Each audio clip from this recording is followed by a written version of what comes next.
ఢిల్లీ మద్యం పాలసీ కేసులో బెయిల్ కోరుతూ బీఆర్ఎస్ ఎమ్మెల్సీ కవిత ఢిల్లీ హైకోర్టును ఆశ్రయించారు. ఈ పిటిషన్పై కోర్టు ఇవాళ విచారణ చేపట్టనుంది. బెయిల్ ఇవ్వాలని కవిత రౌస్ అవెన్యూ సిబిఐ ప్రత్యేక న్యాయస్థానాన్ని ఆశ్రయించారు.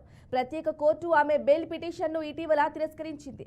దీంతో ఆమె ఢిల్లీ హైకోర్టును ఆశ్రయించారు. ఆమె తరపున న్యాయవాదులు పిటిషన్ వేశారు.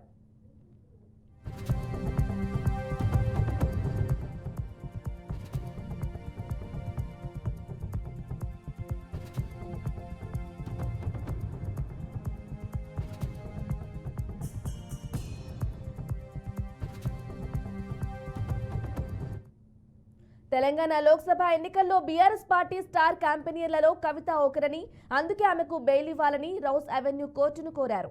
అంతేకాకుండా మహిళగా పీఎంఎల్ఏ సెక్షన్ 45 ప్రకారం బెయిల్ పొందే అర్హత ఆమెకు ఉందని కోర్టుకు తెలిపారు. అయితే కవితకు బెయిల్ ఇచ్చేందుకు రౌస్ అవెన్యూ కోర్టు నిరాకరించింది.